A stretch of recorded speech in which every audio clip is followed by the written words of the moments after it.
Hello, hello, hello. Welcome. Thanks for stopping by. It's Curiously Michelle again.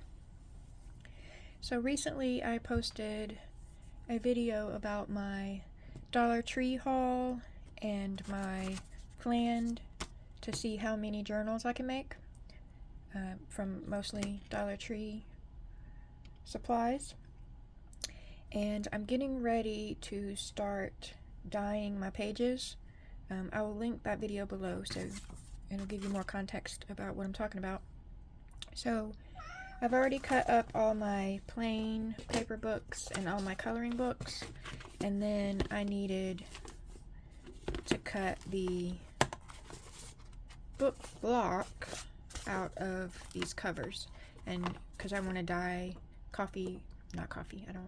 tea stain, and I might Easter egg dye stain some of these pages too.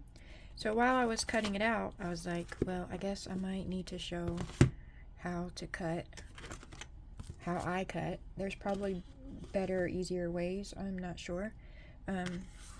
That's how I do it. So I tried to get you really super in. I'm going to cut the pages out of these two books. The main reason why I purchased these two is because I like the colors and I liked the pages. I think I can harvest them for embellishments. I don't know if I'm too low so I can't see what I'm doing because my phone camera is okay, we'll figure it out. I might have to take you up just a little bit so I can see the book. I'll try not to do it. Okay, all right, so I need the pages out of these books because I'm going to use the covers for something else, and I'm going to use the pages for embellishments. I needed these pages out like right now because I need to dye them, and then I just wanted to come on hopefully real quick. If I stop rambling, it might be real quick, just to show how I get the book block out. So these are Dollar Tree books. They tend to be glued spines. Sometimes they're stapled. Not often are they sewn, but let's see. So this block of pages is what I want to get out of this cover. Usually I don't want to damage the spine too much because I plan to reuse the whole cover. Sometimes it doesn't really matter because I'm only going to use the front and the back, and I'm going to rebuild a totally different spine. Like this is a pretty thin book, so if I was turning this book into a journal, I would build a different spine so it would be thicker. So sometimes you have to be more careful if you don't want to damage this part, and sometimes it doesn't matter. You just have to know what your plan is. So I try to like bend my book, open it in the middle and bend it. I don't know why, because I saw someone, and I would love to like send you to a specific tutorial, but as I mentioned before, like one day years ago I YouTube searched how to prep an altered book, and all the videos that showed up, I watched them all of them. Now some of them I didn't watch the whole entire way because I started watching them and maybe they were rambling too much, and I was like, yeah, get to the point, and I fast forwarded them a bit to get to the point, which, do that with me if you need to. So you see how there's a little space. I want to cut into that space without cutting the hard board of the cover. And I don't tend to push too hard because I'm trying to not damage, stay in frame.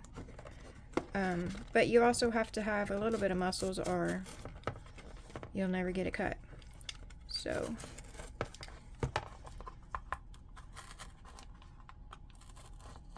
I kind of go in knowing that I'm going to go down the line several times, and I'm just kind of trying to pull it apart as I'm cutting so that I can see where the space is. I hope that makes sense. And I know you're not as close right now when I'm down, okay? But you see, eventually, see? and then you do it again.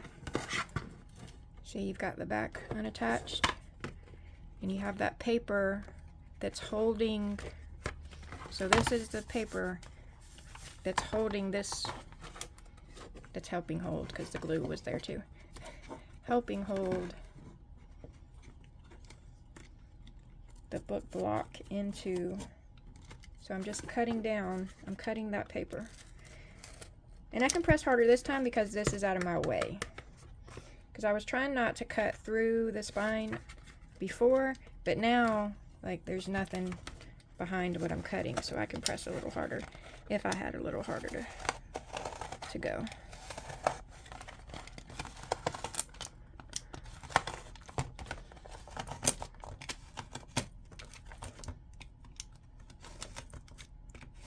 Alright, and then this one's a little, so I would probably take some heavy duty scissors and cut this off. But I already know that I'm not saving this spine. I'm gonna cut this and this and make it two separate pieces. But there, my book pages are apart from my book cover. I'm gonna do it one more time.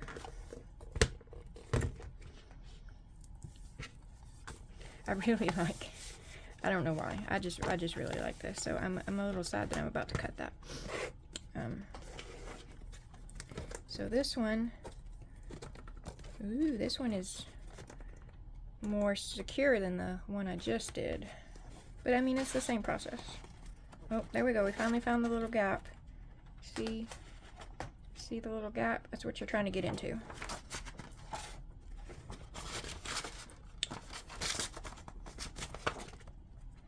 Okay. See, I'm trying to get into that. My finger's in the way. Okay, focus. There we go. So there's a little gap there. I'm trying to get into that gap and cut the book block away. See? Ta-da! And then again.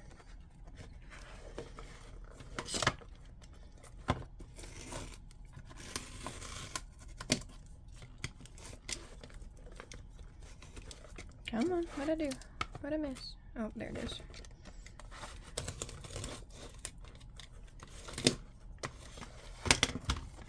Oh, see, I wasn't as careful. That's what I was saying. If you're trying to save your spine, you need to be more careful so that this doesn't happen. But this was my end goal anyway, so it's fine. This one I wanted to save, so I was a little more gentle, and so that it all stayed here. I can go up a little now, can I? Maybe. So this one I wanted to save the whole cover as one piece because I'm going to use it like this. I'm going to reinforce the spine, but I don't want to build a whole new spine, so I was more gentle in cutting the book block out. This one I knew that I wanted two separate pieces, so I wasn't as gentle, and I did the boo-boo that I was avoiding on the other one, and probably, you know, sometimes I'm trying to be gentle and this still happens. Most often I'm not cutting up new books. Most often I'm cutting up throwaway, not throwaway, I mean, they could have been throwaway. They were already really rough books. They were already falling apart, or I got them from a yard sale or a quarter sale. I go to the 25-cent book sale my library has. So rarely do I cut up a new book. And if I ever do, it's generally a Dollar Tree book. Alright, so that's all I wanted to do, was show you how to get your book block from your cover. Alright, thanks for stopping in. I appreciate you. See you next time.